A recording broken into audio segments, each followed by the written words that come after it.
Ciao amici, bentrovati sul mio canale YouTube, siete in compagnia di Irene Antonucci, attrice e creatrice.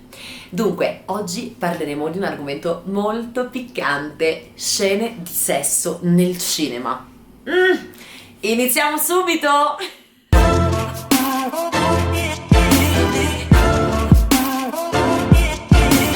Allora, abbiamo parlato veramente di tante cose e di tante ancora parleremo. Oggi è un argomento molto particolare, parleremo delle scene di sesso nel cinema. Prima di parlare però di arrivare al punto focale e quindi le scene in quanto tale, bisogna fare una premessa e porsi una domanda: che relazione abbiamo con il nostro corpo? Questo è fondamentale, l'autostima che abbiamo con il nostro corpo.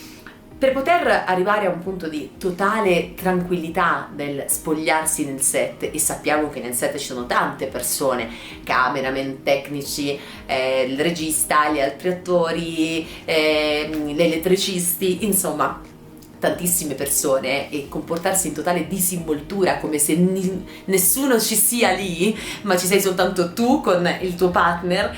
Ecco, devi avere veramente essere veramente comfort con il tuo corpo, conoscerlo a fondo, stare bene con te stesso, amare te stesso, il tuo corpo, e anche se c'è quel filo di grasso, quel filo di cellulite, insomma, non importa, tu devi amarti prima di poterti spogliare in scena e quindi stare bene con te stesso senza mi stavo guardando, Dio, che succede? Ecco, e ovviamente questo è parte del processo lavorativo, perché poi in quel momento non sei tu, ma è il tuo personaggio che si sta spogliando, è il tuo personaggio che sta facendo quell'azione.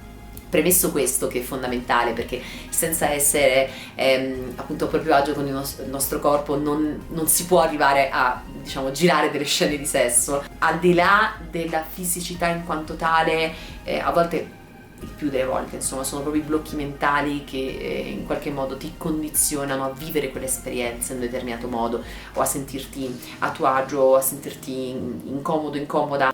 Quindi tutto quello che tu sei o quelle che sono le tue credenze, se riesci veramente a metterle fuori da parte e a vivere al 100% quell'esperienza, puoi viverla bene e dare veramente qualcosa di molto interessante alla camera e al pubblico. Naturalmente questa è una delle prime cose che sta alla base, quella di stare bene con se stessi essendo comfort, ma allo stesso tempo c'è un altro esercizio, il radicamento sessuale, che si fa per poter incontrare in quel momento l'attrazione, che connessione, quel legame. A volte si utilizza una quarta parete, quindi una persona che ci può portare a quell'attrazione sessuale, però sicuramente noi dobbiamo incontrarla con il nostro partner in quel momento, nel qui ed ora presente. E allora a quel punto la domanda è: quindi vuol dire che devi provare attrazione per qualsiasi partner in scena? Sì e no. Nel senso che devi sì trovare una connessione con la persona che in quel momento ti sta accompagnando, no? È con te, è presente, ed è il tuo partner in scena, è il partner del tuo personaggio. Quindi sicuramente sì. Ovviamente questo non implica il fatto che tu debba avere relazioni con i tuoi colleghi, con tutti i tuoi colleghi, no, non è questo insomma l'oggetto del discorso. Sicuramente la connessione sì, un radicamento sessuale sì, una connessione profonda, una connessione viscerale, emozionale, che possa portare a un legame, che questo permetta di far sì che quel momento sia tanto intenso e che lo spettatore lo senta tanto tanto reale. Alla fine, come qualsiasi altra scena, sappiamo bene che non è recitare, fare la recita, interpretare, entrare dentro quella cosa, entrare dentro quell'emozione. Questo vale anche per le scene di sesso. Ora, il discorso è questo: altro punto, avere una buona fiducia del proprio partner. Una buona conversazione, aver già lavorato insieme precedentemente, ecco, questo può aiutare, perché si è molto più confidenti, si è molto più in relazione, c'è già una connessione, magari c'è un'amicizia, magari c'è una stima, no? Che si è già radicata con il tempo, si è molto più complici, si ha confidenza con quella persona e si sta bene, si è proprio agio. Chiaramente se è la prima volta che si lavora insieme bisogna arrivare al punto di essere confidenti, di trovare una connessione con gli occhi, con la luce dell'altra persona e quindi far sì che queste due luci possano connettersi e trovare un punto di incontro. Questo ovviamente è più facile se si lavora da tanto tempo con questa persona. Differentemente, ecco, si trova un gancio attraverso, nei momenti off, si fanno delle prove anche dialogando, parlando con l'altra persona, trovando i punti dove, guarda, io preferisco questa cosa in questo modo, questa cosa così, ecco, riuscire la comunicazione, così come nelle relazioni della vita di tutti i giorni, no? Relazionarsi col partner in scena permette di arrivare a un punto di essere tranquilli e poter vivere appieno questo genere di esperienza.